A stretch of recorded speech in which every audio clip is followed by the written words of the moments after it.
একটা মেয়ে যে স্বামীর সম্মান বোঝে না সে কিসের স্ত্রী? একটা মেয়ে যে স্বামীর সম্মান বোঝে না সে কিসের স্ত্রী? আর সবার একটাই সমস্যা, আমার স্বামী ভালো না, আমার স্বামী ভালো। তার ধারণা যে তার স্বামী ভালো না, বাকিদের সবার স্বামী ভালো। নবী সাল্লাল্লাহু আলাইহি ওয়াসাল্লামের সামনে যখন কোনো মেয়ে এভাবে র্যান্ডমলি স্বামীর নামে অপবাদ দিত, মিথ্যাচার করত বা অভিযোগ আরোপ করত, আল্লাহ নবী সাল্লাল্লাহু আলাইহি ওয়াসাল্লাম রাগ হতেন।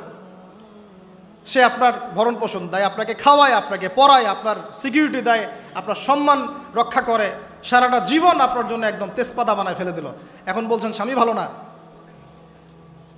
মেয়েদের দিনদার মেয়েদের মধ্যে যে পরিমাণ স্বামীর প্রতি অশ্রদ্ধা, অসম্মান আর কটুবাক্য, সম্মানহানি, গায়রতের খেলাফ কাজ করার যা দৃষ্টান্ত আমাদের সামনে আছে, আর বেদিনদের ব্যাপারে বলার তো আমার ভাষাই নাই। মনে করবেন না যে কেউ মাদ্রাসায় পড়লেই একদম দুধে দেওয়া তুলসী পাতা হয়ে যায়, না, ভুল ধারণা আপনার, কখনো নয়। আমরা নিজেরা নিজেদের চরিত্র পবিত্র রাখবো, ইনশাল্লাহ আল্লাহর কাছে পবিত্র মেয়ে চেয়ে নিব। একটা মেয়ে যে স্বামীর সম্মান বোঝে না সে কিসের স্ত্রী? একটা মেয়ে যে স্বামীর সম্মান বোঝে না সে কিসের স্ত্রী? আবার একটা স্বামী যে তার স্ত্রীর সম্মান বোঝে না সে কিসের স্বামী? সমস্যা, আমি ইসলাম এবং পারিবারিক জীবন নিয়ে আমার ভিতরে এত কথা জমে আছে, এটা বলতে গেলে আমার 3 ঘন্টা সময় লাগবে। তবে আমি আলাদা করে এটা নিয়ে একটা লেকচার দেবো ইনশাল্লাহ। কিছু কিছু বিষয় আপনার চেয়ে আমার বয়স কম হতে পারে, কিন্তু এই বিষয়গুলোতে আমার অভিজ্ঞতা আপনার চেয়ে 10 গুণ বেশি আছে। আর একটা ভুল তো জীবনে করতে যাবেন না, সেটা হলো যে ফ্যান্টাসিতে ভুগে অতিরিক্ত দায়িত্ব নিতে যায় না। ফ্যান্টাসিতে ভুগে অতিরিক্ত দায়িত্ব নিতে যায় না, তাহলে দিন থেকে আপনি বিচ্যুত হয়ে যেতে পারেন। স্ত্রী হবে কেমন? কোমল, নমনীয়, শুনবে, আনুগত্য করবে, যে কথাগুলো কোরআন সুন্নাহর মধ্যে আছে এগুলো শুনবে, আনুগত্য করবে, স্বামীর সম্মান বুঝবে। সারাদিন স্বামী বাহির থেকে কষ্ট পরিশ্রম করে বাসায় ঢুকে, তার চেহারা দেখলেই যেন সব পরিশ্রম ভুলে যায়, এমন হবে স্ত্রী। ঘরে ঢুকেই খাটাস খুটুস, কথা নাই বার্তা নাই, ঝগড়াঝাটি, হ্যাঁ খাওয়া রেডি করা, যাও খেয়ে নাও। আপনারা কি মনে করেছেন? নবী করিম সাল্লাল্লাহু আলাইহি ওয়াসাল্লাম বলেছেন, আল্লাহর পরে যদি আমি কাউকে সেজদা করার আদেশ করতাম, আমি মেয়েদেরকে বলতাম তারা যেন স্বামীদেরকে সেজদা করে। এখন তো আপনারা সব তসলিমা নাসরিনের ফ্যান হয়ে বসে আছে, ওরা আপনাদেরকে ব্রেইন ওয়াশ করে দিয়েছে।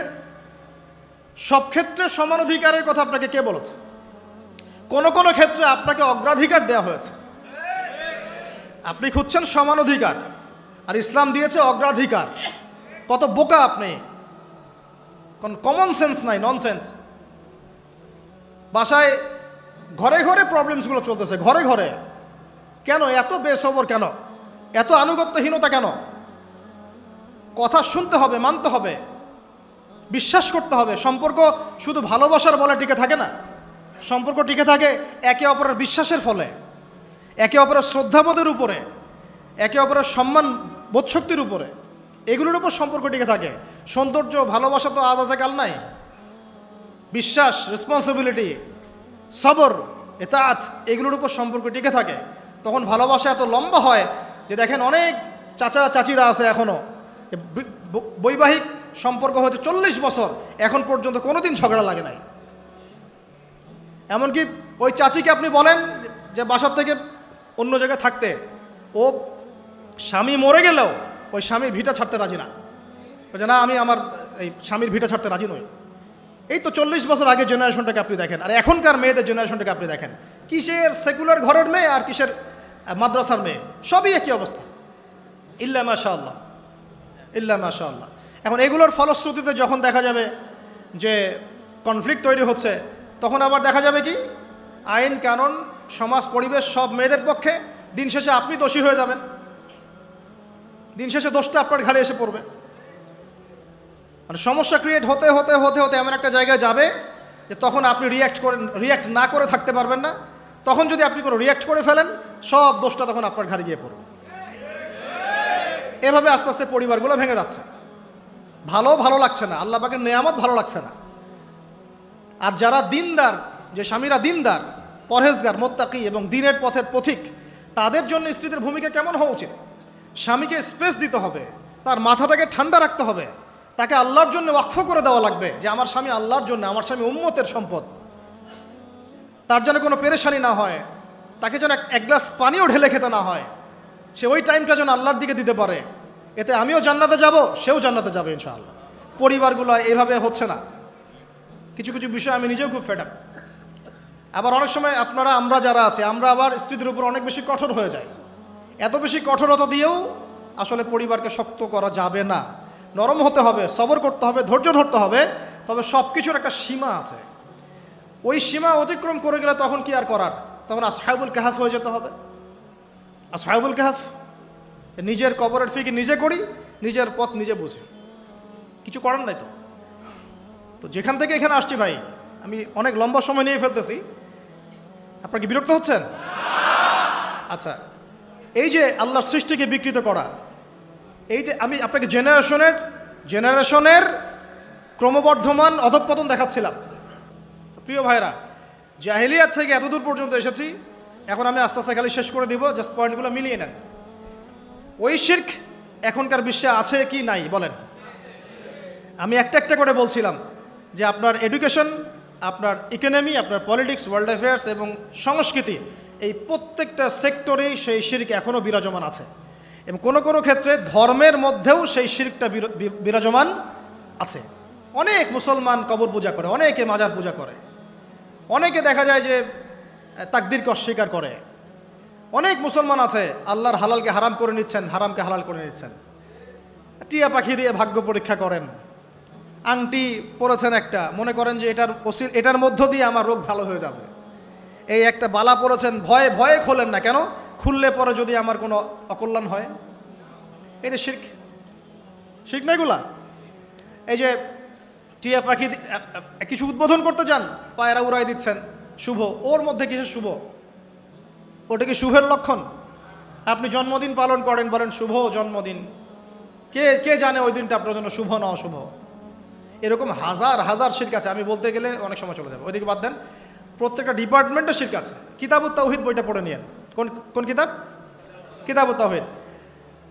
আর নসিহত যেটা করতে চাচ্ছিলাম, যে এই পুরো বিশ্বটা শিরকের উপরে আছে, আইয়ামে জাহিলিয়াতের মতোই। এই সেক্টরটা সবচেয়ে বড় শিরকের মধ্যে আছে। কোন সেক্টরটা? এই যে এখন যেটা বলছি, আল্লাহ পাক আদম আলাইহিস সালামকে কি বলেছিলেন ভাই? ভুলে গেছেন? খলিফা। কি বলেছিলেন? খলিফা। আদম আলাইহিস সালাম এইভাবে জান্নাতে থাকতে লাগলেন, শয়তান রিসিভ করলো, এই যে নেমে আসলাম পৃথিবীতে, ঠিক আছে? পৃথিবীতে নেমে আসার পরে আদম আলাইহিস সালাম কি আল্লাহ পাকের বিধান ছাড়া অন্য কোনো বিধান ফলো করেছিলেন? কথা এবার বুঝেন। আদম আলাইহিস সালামকে আল্লাহ কি বলেছেন বলেন? খলিফা। কি শব্দ? খলিফা। তিনি এখন পৃথিবীতে আসলেন কিভাবে? ওই যে জান্নাতে রাখলেন, ফল ভক্ষণ করে ফেললেন, ইবলিস সেজদা করলো না, এই যে চ্যালেঞ্জ করলো, আস্তে আস্তে ফল খেয়ে ফেললেন একদিন, ব্যাস আল্লাহ পাক আর জান্নাতে রাখলেন না, যাও পৃথিবীতে চলে যাও। তওবা করলেন, রব্বানা যালামনা আনফুসানা ওয়া ইল্লাম তাগফির লানা ওয়া তারহামনা লানাকুনান্না মিনাল খাসিরিন, আল্লাহ মাফ করে দিলেন। কিন্তু জান্নাতে থাকা হলো না, এবার পৃথিবীতে থাকো। পৃথিবীতে তিনি থাকা অবস্থায় কি আল্লাহর সাথে শিরক করেছিলেন? আল্লাহর বিধান বাদ দিয়ে অন্য কোনো বিধান মেনেছিলেন? আল্লাহর বিধান বাদ দিয়ে অন্য কোনো বিধান দিয়ে তিনি কি তার পরিবার সমাজ পরিচালনা করেছিলেন? তাহলে আল্লাহর খলিফার কাজ কি? আল্লাহর বিধান দিয়ে নিজেকে, নিজের পরিবারকে, নিজের সমাজকে, নিজের আওতাভুক্ত যারা তাদেরকে পরিচালিত করা। আমি কি বোঝাতে পারছি? আল্লাহর খলিফার কাজ কি? আমার সাথে বলেন। আল্লাহর বিধান দিয়ে নিজে চলা, নিজের পরিবারকে চালানো, নিজের সমাজকে চালানো। এটা কার কাজ? আল্লাহর খলিফার কাজ। যদি আমি এখন নিজেও শয়তানের বিধান দিয়ে চলি, নিজের পরিবারকেও শয়তানের বিধান দিয়ে চালাই, নিজের সমাজটাকেও শয়তানের বিধান দিয়ে চালাই, আমি কি আল্লাহর খলিফা থাকবো না শয়তানের খলিফা হব? বোঝা যাচ্ছে কথা? আচ্ছা, এবার আল্লাহ পাক আরও একজন নবীকে খলিফা বলেছেন। বলেন কোন নবীকে? হ্যাঁ বলেন। আরও একজন নবীকে আল্লাহ পাক খলিফা বলেছেন, তার নাম দাউদ আলাইহিস সালাম। কি নাম? ওই সুলাইমান আলাইহিস সালামের বাবা। সুলাইমান আলাইহিস সালামের বাবা। এই দাউদ আলাইহিস সালাম এই জেরুজালেম থেকে 40 বছর বিশ্ব শাসন করেছিলেন। কত বছর? কোন জায়গা থেকে? এই জেরুজালেম থেকেই। তার পরবর্তীতে তার সন্তান সুলাইমান আলাইহিস সালাম তিনিও 40 বছর বিশ্ব শাসন করেছেন এই জেরুজালেম থেকে। দাউদ আলাইহিস সালাম আল্লাহ পাকের খলিফা ছিলেন।